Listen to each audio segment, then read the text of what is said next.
Masdan ang muling pagpinta ni Maestro ng mga kulay ng sakripisyo at tagumpay.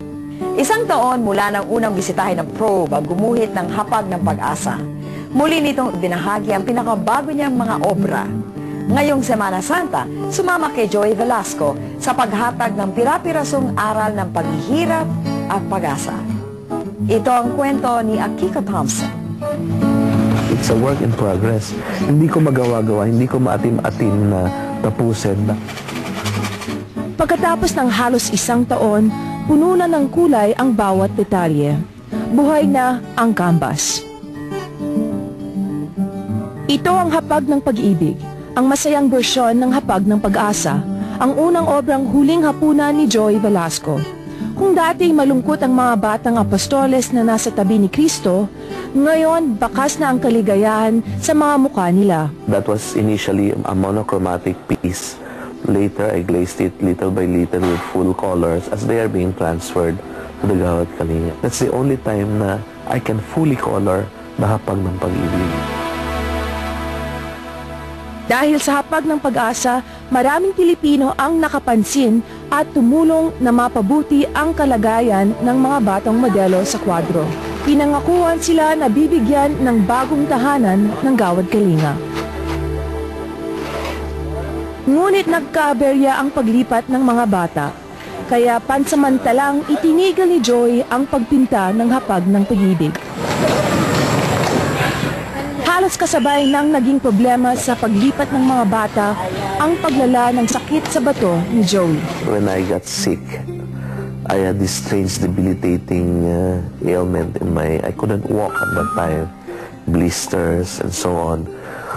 Nakahiga ako, tapos hirap na hirap maglakad. Pero may sorpresang dinala raw ang ilang buwang pagkakaratay niya sa kama. For 5 months, I won't be able to paint. Tanggap ko na yun sa sarili ko. Little did I know, in the end, after 5 months, nagulat na lang ako, I painted 10 big pieces. Kasama ang 10 nito sa pinakabagong koleksyon ng negosyante at bagitong pintor.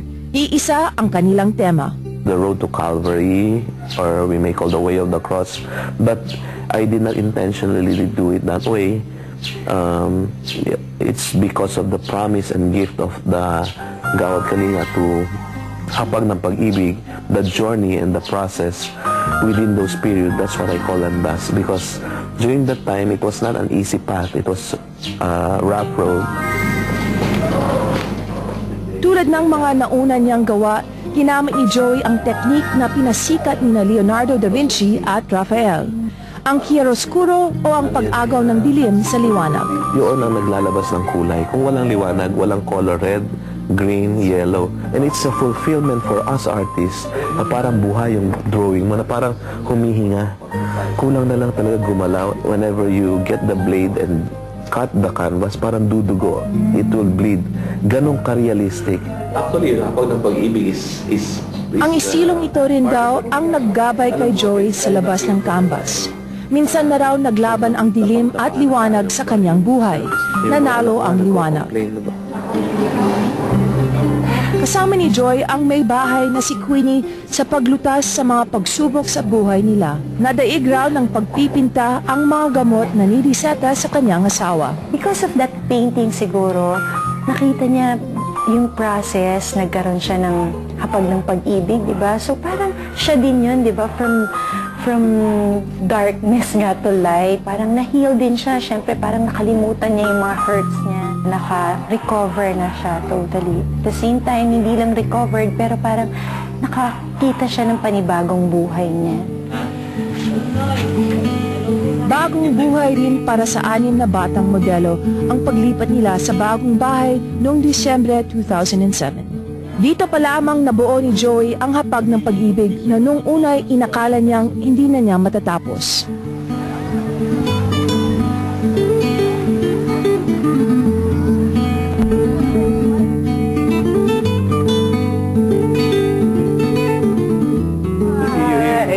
Surprise, surprise. Hindi napipirmi ang mga obra ni Joey sa kanilang tahanan.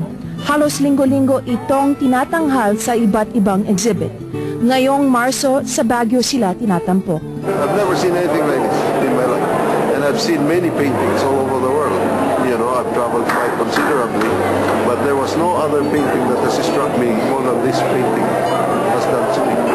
So really the painting, parang tao siya, parang nakikita mo siya. I really wanted to touch it, pero bawal naman. Bawal. Hindi naman bawal, pero actually it was really a painting na dapat talaga makakita mo yun. You will really have to think over all your scenes.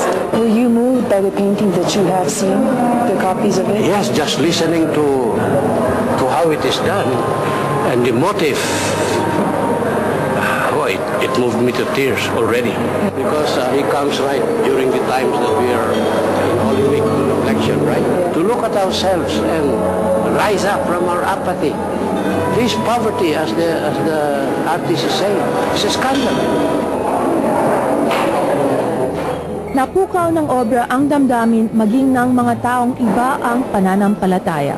I'm a Buddhist anyway, but it touches me because the spirituality comes out through yung mga kids. Sometimes I'm a person who's skeptical about religious art because sometimes they become too strong. But here you have this Filipino element, and I think this is bagong dimension ito pumasok na napapalakas. Ilang linggong mananatili ang mga obra dito sa Baguio City. Dala ng mga ito ang isang paalala ngayong Semana Santa. The paintings are very reflective to meditate on the sufferings of Jesus Christ and at the same time the suffering of our people of the moment. Patuloy sa pagpinta ngayon si Joey. Ang bago niyang obra, hindi pa rin niya alam kung kailan matatapos. I don't know what will happen. I don't even know if tomorrow I'll be painting again. Perhaps it's just a chapter in my life. To a certain point, I feel that the paintbrush just moves by itself and I just flow with the flow where the Spirit leads me. Sa pagninilay-nilay ni Joey, patuloy pa rin ang paghahanap niya ng sagot sa gitna ng gulo ng lipunan. Lagi ko natatanong nga sa sarili ko, kaya ba ng brush ko, ng malambot na brush, putulin ang mga tanikala na matagal nang pumapalupot sa atin? Kaya ba ng brush langgasin yung mga galis ng lipunan na ating ginagawa?